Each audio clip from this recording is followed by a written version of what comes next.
AP World History, East Asia in 3 minutes or less. So, one of the questions we're answering during this time period is how did Song China maintain and justify its power? There are two ways that they did this. The first was a revival of Confucianism, aka Neo-Confucianism. It brought back hierarchical relationships such as filial piety, and women got cooked. They had no divorce, less freedom, and there was foot binding, which was really painful and didn't let them walk. For the imperial bureaucracy, large hierarchies kept laws, so this helped the emperor maintain control over the empire. Civil service exams made sure that the most qualified people allowed it to run smoothly. Korea was also heavily influenced by these Chinese ideals. They glazed China in a tribute system, and the Chinese influence is prevalent through the civil service exams, Confucian principles, and women were marginalized. Most Chinese influence was seen in the elites because they traveled to China for schooling. Because of the distance and, as Heimler likes to say, the big honking ocean in between Japan and China only used the useful bits of the Chinese culture. Because of this, they chose only to adopt the imperial bureaucracy and Chinese writing and Buddhism. Vietnam was one of the tributary states also heavily influenced. Confucianism, Buddhism, literature, and civil service all reflect this. However, women were not as marginalized in states like Korea and China.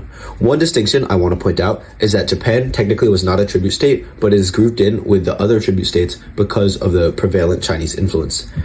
One of the main religions in this region during the time was Buddhism from India. It emphasized the Four Noble Truths. Life sucks, and life sucks because you crave, and the Eightfold Path is pretty cool. The Eightfold Path outlines Buddhism rules. You don't need to know this, just know, live a moral life, and meditation. It also emphasized karma, rebirth, and dying the only way to escape this cycle of endless suffering. Now, there are two distinct types of Buddhism from this time period. The first was Theravada, which was created in India, available to only dedicated monks, emphasis on escaping reincarnation, and emphasized Buddha as a teacher. However, the Mahayana Buddhism, which was adopted in East Asia, was available to all, emphasized being a good person and compassion, and it made Buddha a god. Economically, China produced surplus and put it onto the global market, making it one of the biggest economic superpowers at the time. As for policies, they established paper money and a credit system, along with a high metal output. These all contributed to China's economic growth.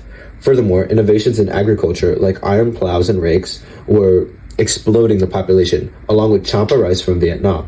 The Grand Canal lessened the trading costs, and magnetic compasses and jugs led to more navigation and even more trade.